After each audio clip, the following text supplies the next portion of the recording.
Hey friends, welcome to our channel Education Mania. दोस्तों, अभी अभी आपको खबर आई होगी कि दिल्ली गवर्नमेंट ने जो है ओला, उबर और रैपिडो की जो जितनी भी प्राइवेट ट्रांसपोर्टेशन फैसिलिटीज़ जो प्रोवाइड कराते हैं डेली डेली कस्टमर लाइफ में, उनको ट्रांसपोर्टेशन में पूरी तरह से बैन कर दिया। दिल्ली गवर्नमेंट ने उनको एक लीगल नोटिस भेज दिया, जिससे कि अब जो है ओला और उबर और रैपिडो की जो भी लोग जो थे दिल्ली में इस का फ़ायदा उठा इस सर्विसेज का इनकी सर्विसेज का फ़ायदा उठाते थे, बाइक या टैक्सीज़ या फोर व्हीलर जो भी ट्रांसपोर्टेशन प्रोवाइड कराते हैं, तो अब उन सर्विसेज का फ़ायदा नहीं उठा पाएंगे। दिल्ली ट्रांसपोर्टेशन की तरफ से ये ट्वीट आया था अभी अभी 2 घंटे पहले कि उन्होंने जो है ये सर्विसेज जो है यहाँ से अभी दिल्ली से ये पूरी तरह से बंद कर दी गई है और इस पर एक स्ट्रिक्ट एक्शन जो है यहाँ पर लेने वाली दिल्ली गवर्नमेंट। जल्दी ही उन्होंने इस पर जो है बैन रेज़ कर दिया है। और अब काफ़ी ज़्यादा लोगों के लिए यहाँ पर एक किस तरह की प्रॉब्लम्स होने वाली हैं, क्या क्या इसके कारण रहे हैं, क्यों इस पर ये एक्शन लिया गया है, क्या इसके पीछे एक बैकग्राउंड स्टोरी है, तो सब हम इसके बारे में डिस्कस करेंगे। तो वीडियो पे आगे जाने से पहले मैं आपको बता दूं कि अगर आपने चैनल को सब्सक्राइब नहीं किया है तो सब्सक्राइब करके रख लीजिए, क्योंकि ऐसी आने वाली तमाम वीडियो की नोटिफिकेशंस आपको जो है टाइम टू टाइम अपडेटेड आपको मिलती रहेंगी। आप बेल आइकन का बटन तो उसमें दबा दिए सब्सक्रिप्शन के साथ। जैसे ही आप सब्सक्राइब करेंगे उसका कोई चार्जेस आपको नहीं लगता, आपको पता है यूट्यूब में, तो आप सब्सक्राइब करके रख लीजिए और आप ही का फ़ायदा है। इससे नॉलेजेबल फ्री कंटेंट हम आपको प्रोवाइड करा रहे हैं विदाउट एनी कॉस्ट। तो यहाँ पर हम फिर वापस आते हैं अपने मुद्दे पे कि ऐसा क्यों हुआ है कि दिल्ली गवर्नमेंट ने यहाँ पर बैन किया है। तो उसके पीछे की बैकग्राउंड स्टोरी हम जानने की कोशिश करते हैं। तो अभी अभी जो है एक मेजर सेटबैक जो है दिल्ली गवर्नमेंट जब Delhi transportation ministry of Delhi transport ने एक लीगल इशू नोटिस किया ओला, उबर और रैपिडो के खिलाफ कि अब जो है इनको जो है अपनी सर्विसेज नहीं देनी दी जाएगी दिल्ली में। दिल्ली के किसी भी कोने में जो है दिल्ली बॉर्डर के अंदर आने वाले जितने भी एरियाज़ है वहाँ पर ये अपनी सर्विसेज प्रोवाइड नहीं करेंगे। और ऐसा क्यों करा गया है? क्योंकि इसमें जो है कि अकॉर्डिंग टू दिल्ली गवर्नमेंट जो उन्होंने अपना मत दिया है कि जो Delhi vehicles act, motor transportation act 1988 के तहत इसका खंडन किया जा रहा है, वायलेशन किया जा रहा है। किस तरह से कि जो है यहाँ पर जो है वैलिड जो रजिस्ट्रेशन प्रोसेस के थ्रू लाइसेंस जो प्रोवाइड होते हैं, जो पैसेंजर ट्रांसपोर्टेशन के लिए जो व्हीकल लाइसेंस प्रोवाइड होते हैं, जो बेसिकली जो कमर्शियल लाइसेंस प्रोवाइड होते हैं, तो वो बगैर कमर्शियल लाइसेंस के जो है यहाँ पर ये राइडिंग चल रही है। और ये जो होते हैं प्राइवेट व्हीकल्स जो होते हैं, ये अपने प्राइवेट व्हीकल्स के थ्रू जो होते हैं, जैसे आपने रैपिडो में देखा और टू व्हीलर या फिर ओला उबर में भी आपने देखे होंगे, तो इनके जो फोर व्हीलर्स भी होते हैं तो ये अपने प्राइवेट व्हीकल्स के थ्रू जो है ट्रांसपोर्टेशन सर्विस प्रोवाइड करा रहे हैं, जो कि इस एक्ट के तहत ही इसका वॉयलेशन कहा जाता है। और साथ में जो है फ़ाइन भी लगाया गया है उनके एग्रीगेटर्स पे, सभी तीनों के एग्रीगेटर पे जो है ये फ़ाइन लगाया गया है 1-1 लाख रुपए का, कि इस एक्ट का, मोटर ट्रांसपोर्टेशन एक्ट का खंडन करने पर दिल्ली गवर्नमेंट पे फ़ाइन भी लगाया है और साथ साथ पे बैन भी हो चुके हैं। अब यहाँ पर जो है इसके क्या कारण रहे कि क्यों इन्होंने यहाँ पर इसको बैन किया है, दिल्ली गवर्नमेंट ने एक्शन क्यों लिया है। तो जैसा कि मैंने आपको बताया कि ये नॉन ट्रांसपोर्टेशन जो रजिस्ट्रेशन एक होता है कि जो आपने देखा हो डे टू डे लाइफ में, जो आप और हम जैसे लोग होते हैं, तो उनको जो नंबर प्लेट प्रोवाइड होती है प्राइवेट व्हीकल्स के लिए, वो होती है वाइट कलर नंबर प्लेट। और जो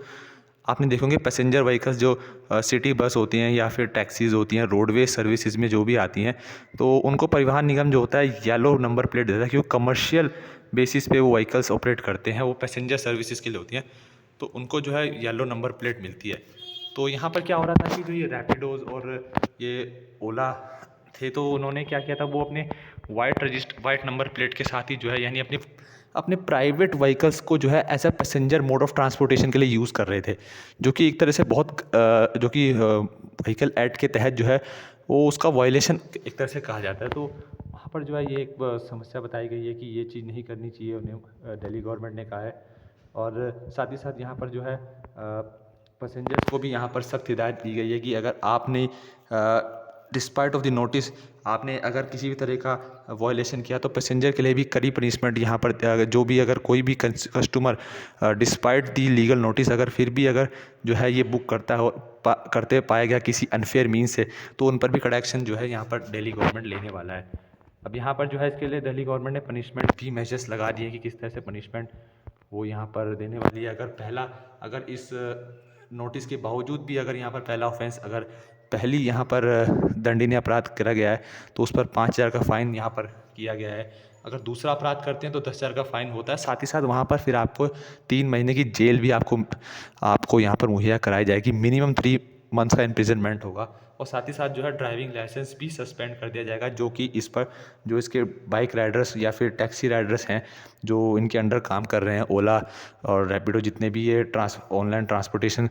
सर्विस प्रोवाइडर इनके अंडर काम करते हैं, तो उन सभी राइडर्स के जो जो इस पनिशमेंट के तहत गिल्ट पाया गया तो उनके जो है सारे आपके जो लाइसेंस है उनके वो पूरी तरह से उनको सस्पेंड कर दिया जाएगा, 3 महीने के लिए मिनिमम कर दिया जाएगा और ज़्यादा भी हो सकता है। यहाँ पर अभी जैसे कि मैंने आपको बताया कि ये नोटिस इश्यू कर दिया गया है दिल्ली गवर्नमेंट के द्वारा 22 फरवरी से कर दिया गया, और जिसके इस नोटिस में साफ साफ कहा गया है कि जो है ओला, उबर और रैपिडो को जो है दिल्ली जो कि मोटर व्हीकल एक्ट 1988 के वॉल्यूशन करने के तहत उन्हें 1 लाख का फ़ाइन जो है 1 लाख का फ़ाइन जो है उनके एग्रीगेटर्स को पे करना होगा यहाँ पर सेंट्रल गवर्नमेंट दिल्ली गवर्नमेंट को। तो यहाँ पर जो है इस पनिशमेंट को यहाँ पर इनको ओबे करना होगा। अब इसका क्या इम्पैक्ट पड़ने वाला है लोकल लाइफ में कि रैपिडो टैक्सीज, क्योंकि आपको पता है ये मेट्रो सिटीज़ में बहुत ही इम्पैक्टफुल होती हैं just because of traffic structure. और आप जैसा जानते हैं कि बाइक टैक्सीज जो होते हैं, खासतौर पर रैपिडो जो होते हैं वो 2 व्हीलर सर्विस प्रोवाइड कराता है। ओला उबर जो होता है अमूमन कैब्स या फिर टैक्सीज प्रोवाइड कराते हैं, लेकिन रैपिडो 2 व्हीलर भी करवाता है 4 व्हीलर के साथ। तो आपको पता है 2 व्हीलर सर्विस, आपको पता ही है कि नॉर्मल डेली लाइफ में भी आप जो होते हैं वो हैवी ट्रैफिक के लिए या फिर वाइड रेंज ऑफ ट्रैफिक में जब लंबा ट्रैफिक पड़ता है तो वहाँ पर इससे काफ़ी हेल्पफुल बन जाता है, मतलब थोड़ा टाइम कंज्यूम हो जाता है, लॉन्ग टर्म कनेक्टिविटी बढ़ जाती है। और जो day to day job working वहाँ पर रहने वाले लोग हैं दिल्ली में, या फिर आप मुंबई की बात कर लें इन मेट्रो सिटीज़ में, तो यहाँ पर उनके लिए जो है ये ईज़ी थोड़ा बन जाता है, थोड़ा चीपर मोड ऑफ ट्रांसपोर्टेशन भी हो जाता है एज़ कम्पेयर टू जो टैक्सीज़ फेयर है वहाँ पर काफ़ी महंगा होता है टैक्सी चार्जेस। तो बाकी शहरों में हालांकि टैक्सीज़ का इतना चार्ज नहीं होता, लेकिन मेट्रो सिटीज़ में काफ़ी चार्ज होता है, तो उस वजह से उनको प्रॉब्लम वहाँ पर आ रही है। बाकी यहाँ पर ट्रांसपोर्ट डिपार्टमेंट ने यहाँ पर जो है हालांकि उन्होंने कहा है कि हम जो है लोकल सिटीजन की सेफ्टी को मद्देनज़र रखते हुए कह रहे हैं, क्योंकि रात के जो हादसे हो जाते हैं आपने देखा हो कितनी ज़्यादा क्राइम रिपोर्ट्स आती हैं 2 व्हीलर्स में पैसेंजर के साथ, तो उसको मद्देनज़र देखते हुए भी यहाँ पर ये एक्शन लिया है गवर्नमेंट ने। इससे पहले भी जो था क्लैशेस बने हुए थे रैपिडो के, ये पहली बार ऐसा नहीं हुआ है कि जो कि उनका क्लैश हुआ दिल्ली गवर्नमेंट के साथ इन ऑनलाइन ट्रांसपोर्ट सर्विस प्रोवाइडर का रैपिडो का। इससे पहले महाराष्ट्र गवर्नमेंट के साथ भी काफ़ी क्लैशेस ऑफ ओपिनियन थे वहाँ पर, जब 2019 में महाराष्ट्र गवर्नमेंट ने भी इनके लाइसेंस को रिजेक्ट कर दिया था, परमिट नहीं किया था लाइसेंस देने को, तो वहाँ पर भी उन्होंने रेज़ किया था सुप्रीम कोर्ट में वॉइस। तो वहाँ उस दौरान जो है पहले उन्होंने बॉम्बे हाई कोर्ट में वॉइस रेज़ की थी, तो बॉम्बे हाई कोर्ट ने भी जो है उनकी अर्जी बिना किसी रीज़न के उनकी अपील को जो है खारिज कर दिया था। तो वहाँ पर उन्होंने सुप्रीम कोर्ट पे भी दरवाज़ा खटखटाया रैपिडो ने, तो सुप्रीम कोर्ट ने फिर उन्हें ऑर्डर दिया कि नहीं आप दोबारा जाइए बॉम्बे हाई कोर्ट में, हम दोबारा जो आपकी अर्जी को सुनवाई कराएंगे। तो अभी जो है उनका मुद्दा उस पर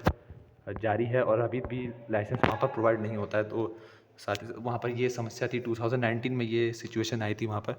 और उसी दौरान जो था वहाँ पर अमेंडमेंट भी किया था, जो कि एक बेंच बैठी थी जस्टिस DY चंद्रचूड़ के नेतृत्व में। तो उन्होंने जो था वहाँ पर एक मोटर व्हीकल एक्ट में अमेंडमेंट भी किया था कि भाई अब जो है बिना किसी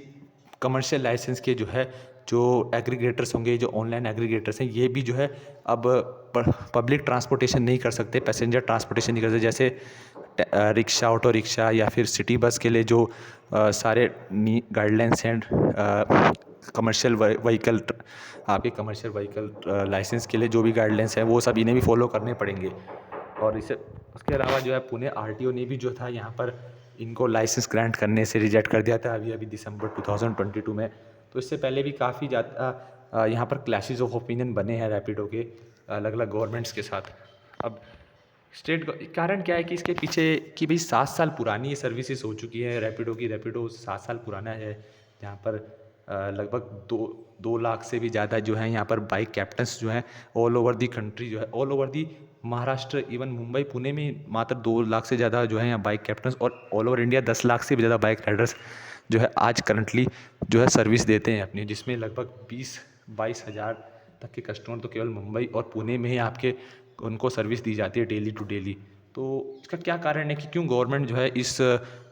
इनको जो है वो प्रॉपर एक ग्रीन सिग्नल नहीं दे रही है। तो उस पर जैसे आपने देखा होगा कि इनका फेयर स्ट्रक्चर पॉलिसी नहीं अभी बनी है, जैसे किराया सूची होती है ना हर जगह की, भाई बसेस का अपना होता है, विक्रम का अलग होता है, या ई रिक्शा की अपनी एक फेयर लिस्ट बनाई जाती है जो कि अपडेट होती रहती है टाइम टू टाइम, हर साल में साल या फिर 2-3 साल बाद। तो वो जो है फेयर स्ट्रक्चर पॉलिसी यहाँ पर नहीं है। और जो इनके लिए गाइडलाइंस होती हैं हर एक ट्रांसपोर्ट के लिए, भाई सिटी बस के लिए अपनी अलग गाइडलाइंस है, टैक्सीज़ के अलग गाइडलाइंस है, किस समय ये चालू होंगे, किस समय रात को चलाना बंद हो जाएंगे, तो उनके लिए जो स्पेसिफिक रूल्स अभी नहीं बने हैं। तो काफ़ी चीज़ें गवर्नमेंट को भी जो है यहाँ पर ना सिर्फ हम इनकी गलती निकाल सकते हैं ऑनलाइन ट्रांसपोर्ट सर्विस प्रोवाइडर्स की, बट गवर्नमेंट को भी यहाँ पर काफ़ी चीज़ों में वर्क करना होगा, क्योंकि ये आज की प्रोवाइडेड नहीं है। ये साल 2014 से ये जो है ये ऑनलाइन ट्रांसपोर्ट सर्विसेज प्रोवाइडर्स जो हैं ये एक्टिव हैं सोशल मीडिया में। तो इस पर काफ़ी ज़्यादा अभी वर्क करना होगा। आप कमेंट बॉक्स में बताइए कि ये क्या ये एक अच्छा डिसीजन है, या फिर इस पर अभी जो है ये बहुत जल्दी ले लिया गया डिसीजन समय से पहले। क्या ये लोकल लाइफ में एक नेगेटिव इम्पैक्ट डालने वाला है, पॉजिटिव इम्पैक्ट डालने वाला है? तो ये सब आप कमेंट बॉक्स में हमें बताएं। और चैनल को सब्सक्राइब नहीं किया तो चैनल को सब्सक्राइब भी कर लें। Thank you very much.